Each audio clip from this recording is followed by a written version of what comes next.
Marhaba, bienvenue, je suis Slimane du blog Arabe 5 minutes. Le but de cette vidéo est de vous donner des conseils pour apprendre efficacement l'arabe. Ça va vous aider à préparer efficacement et sur la durée l'apprentissage de la langue arabe. Alors, conseil numéro 1, connaître ses motivations pour apprendre l'arabe. En effet, c'est très important de connaître sa motivation principale pour apprendre l'arabe, car plus forte sera votre motivation, et plus forte sera votre probabilité d'atteindre votre objectif, votre projet. C'est-à-dire, je sais pas, parler arabe, lire et comprendre le Coran, s'expatrier dans un pays arabe, lire et écrire l'arabe standard, ou parler le dialecte avec son conjoint arabophone. Plus précis sera votre objectif, plus forte sera votre motivation, car à contrario, si votre motivation est faible, vous trouverez facilement des excuses pour remettre toujours à demain, voire d'abandonner, ce qui serait dommage. Conseil numéro 2, mettre en place une routine pour travailler efficacement. Je vous donne une astuce pour apprendre l'arabe de manière productive, c'est d'apprendre toujours à la même heure, tout en se coupant de toute distraction comme téléphone, les réseaux sociaux, WhatsApp, etc.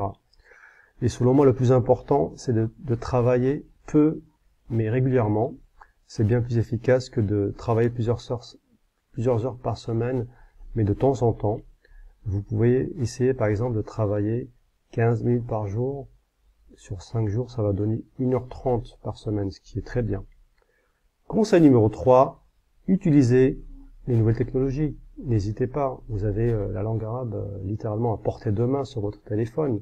Vous avez des outils comme YouTube, des podcasts, les films arabes sous-titrés que vous pouvez trouver maintenant sur Netflix. Vous avez aussi des chansons arabes en MP3, mais via des applications comme Anrami, qui est une société libanaise qui contient un catalogue de plus de 10 millions de morceaux, avec des clips et les paroles. Ou bien vous avez une alternative qui s'appelle Maghreb Space. Enfin, vous avez des outils classiques pour apprendre l'arabe sur votre téléphone, comme l'application Duolingo. Conseil numéro 4, sortez de votre zone de confort. Une fois que les bases, bien sûr, soient acquises, à savoir le vocabulaire, la grammaire, à ce moment-là, faut se lancer et pratiquer pour apprendre l'arabe, pour parler l'arabe, pardon. En sachant qu'un peu partout en France, mais aussi dans le monde, vous avez des cafés de langue qui vous permettent de rencontrer des arabophones. Par exemple, j'ai participé à plus d'une dizaine de cafés de langue sur Paris, région parisienne, en passant par les sites Polyglot Club ou bien meetup.com. Le principe, il est simple, vous rentrez dans le lieu, qui est en général un café, vous êtes accueilli par les hôtes, ils vont vous demander quelle langue vous souhaitez parler, ils l'écrivent sur une sorte de badge, ils vous le donnent, comme ça vous le mettez, vous l'accrochez bien en évidence. Et là, de là, vous allez chercher les personnes qui veulent parler la même langue que vous, tout simplement. Et d'ailleurs, ces sites proposent aussi des sorties culturelles, durant lesquelles vous allez justement rencontrer des gens et passer plus de temps avec eux, donc ce qui est vraiment très enrichissant. Toujours sur Paris, vous avez la Cité universitaire de Paris, qui organise des événements culturels, sachant que là, il y a par exemple la Maison du Maroc, la Maison de la Tunisie, ou bien la Maison du Liban. Conseil numéro 5, voyager dans un pays arabe.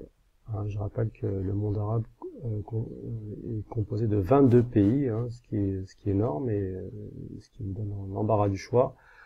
Alors après, tout dépend de ce que vous recherchez comme expérience. Personnellement, après avoir pris des cours d'arabe standard au centre culturel syrien de Paris, j'avais très envie de visiter ce pays quand même qui est une histoire plurimillénaire. Par exemple, Damas, c'était la capitale de la dynastie des Omeyyades, qui est la première dynastie musulmane, et c'est apparemment, selon les Syriens, la plus vieille ville habitée du monde. Voilà.